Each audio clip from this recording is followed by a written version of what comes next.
Kakinada rural పరిధిలోని తూరంగి, ఇంద్రపాలెం, చీడిగ, వలసపాకల, వాకల్పూడి, రమణయ్యపేట గ్రామాలను Kakinada corporation లో విలీనం చేసి వెంటనే ఎన్నికలు నిర్వహించాలని సిపిఎం నాయకులు డిమాండ్ చేశారు. ఈ మేరకు సిపిఎం కాకినాడ రూరల్ కమిటీ నాయకులు జిల్లా కలెక్టర్ ను కలిసి వినతి పత్రం అందించారు. ఈ సందర్భంగా రూరల్ మండల కమిటీ కన్వీనర్ తిరుమలశెట్టి నాగేశ్వరరావు మాట్లాడుతూ గత 15 ఏళ్లుగా ఈ 6 గ్రామాలకు పాలక వర్గాలు లేకపోవడంతో ప్రజలు అనేక సమస్యలు ఎదుర్కొంటున్నారని తెలిపారు. 2012లో గవర్నమెంట్ గెజిట్ నోటిఫికేషన్ ద్వారా పంచాయతీరాజ్ శాఖ నుంచి వేరుపడిన ఈ గ్రామాలను కాకినాడ కార్పొరేషన్ లో విలీనం చేసి ఎన్నికలు నిర్వహించాలని కోరారు. ప్రతిపక్షంలో ఉన్నప్పుడు హామీలు ఇచ్చి అధికారంలోకి వచ్చిన తర్వాత రాజకీయ పార్టీలు ఈ సమస్యను పట్టించుకోవడం లేదని విమర్శించారు. ప్రస్తుతం జరుగుతున్న అసెంబ్లీ సమావేశాల్లోనే విలీన గ్రామాల సమస్యకు పరిష్కారం చూపాలని ప్రభుత్వాన్ని డిమాండ్ చేశారు. కలెక్టర్ సానుకూలంగా స్పందించి ప్రభుత్వం దృష్టికి తీసుకువెళ్తామని హామీ ఇచ్చారని తెలిపారు. 6 గ్రామాలు కార్పొరేషన్ లో విలీనం అయ్యే వరకు ప్రజల పక్షాన సిపిఎం పోరాడుతుందని నాగేశ్వరరావు పేర్కొన్నారు. ఈరోజు కాకినాడ విలీన గ్రామాల విషయమై కలెక్టర్ గారికి మెమోరాండం ఇవ్వడం జరిగింది. సిపిఎం పార్టీ రూరల్ కమిటీగా ఏంటంటే గత 20 సంవత్సరాలుగా ఈ యొక్క ఇష్యూ నడుస్తూనే ఉంది. ఈ గ్రామాలన్నింటినీ కూడా కాకినాడలో కాకినాడ కార్పొరేషన్లో విలీనం చేయాలని, కాకినాడ అభివృద్ధి, కాకినాడ స్మార్ట్ సిటీగా అభివృద్ధి చెందుతుంది కాబట్టి దానిలో ఇవన్నీ కూడా కలిపితే మొత్తం ఈ గ్రామాలు కూడా అభివృద్ధి చెందుతాయి అని చెప్పి సిపిఎం పార్టీ గత 20 సంవత్సరాలుగా దీని మీద పోరాడుతూనే ఉంది. అయితే చాలా పార్టీలు, రాజకీయ పార్టీలు సందర్భానుసారం ప్రవర్తిస్తున్నాయి. ఏంటంటే వాళ్ళు అధికారంలో ఉన్నప్పుడు దీని గురించి మాట్లాడలేదు, అధికారంలో లేనప్పుడు మాత్రం ఖచ్చితంగా విలీనం చేయాలని చెప్పి డిమాండ్ చేస్తున్నారు.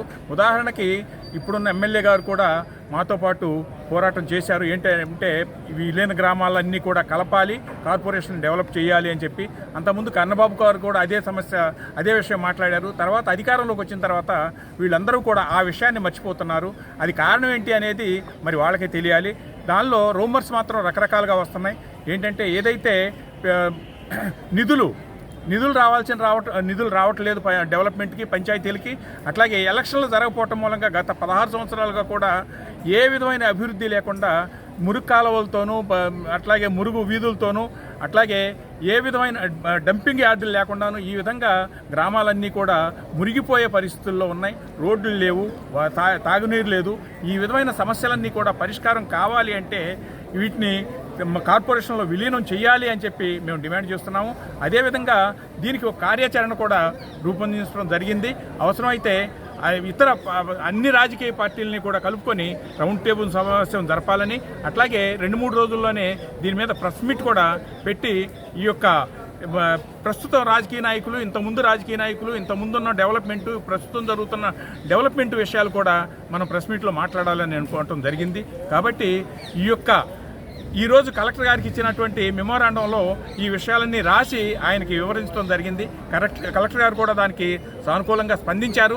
ఎందుకంటే ఇంతకుముందు షాన్మోహన్ గారు ఉండగా ఏంటంటే ఏదైతే మన దూసర్లపూడి రమణరాజు గారు నిరాహార దీక్ష చేశారో ఆ సందర్భంలో ఆయన్ని నిరాహార దీక్ష విరమించడం కోసం షాన్మోహన్ గారు వచ్చి ఆయనకు హామీ ఇచ్చారు. ఖచ్చితంగా వీటిని విలీనం చేస్తాము, దానికి ప్రభుత్వానికి రాస్తాను అని చెప్పి అన్నారు.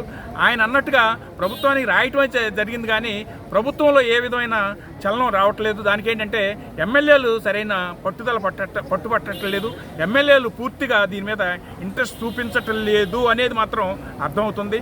కాబట్టి సిపిఎం పార్టీ కోరేది ఏంటంటే అన్ని రాజకీయ పార్టీలు కూడా ఏంటంటే సొంత లాభాల కోసం పనిచేయకుండా కార్పొరేషన్ అభివృద్ధి కోసం, అట్లాగే గ్రామాల అభివృద్ధి కోసం పనిచేయాలని చెప్పి మేము కోరటం జరుగుతుంది. ఆ విధంగా ఈ యొక్క గ్రామాలన్నింటినీ కూడా విలీనం చేసి ఈ అభివృద్ధికి కృషి చేయాలని చెప్పి మేము కోరుతున్నాం. సిపిఎం పార్టీ రూరల్ కమిటీగా ఈ యొక్క కార్యక్రమాన్ని చేస్తున్నాం. ఇది ముందు కూడా కార్పొరేషన్లో విలీనం అయ్యే వరకు కూడా ఈ పోరాటం కొనసాగిస్తామని చెప్పి తెలియజేస్తున్నాను. నా పేరు Tirumalasetti Nageswararao, CPM party rural convener.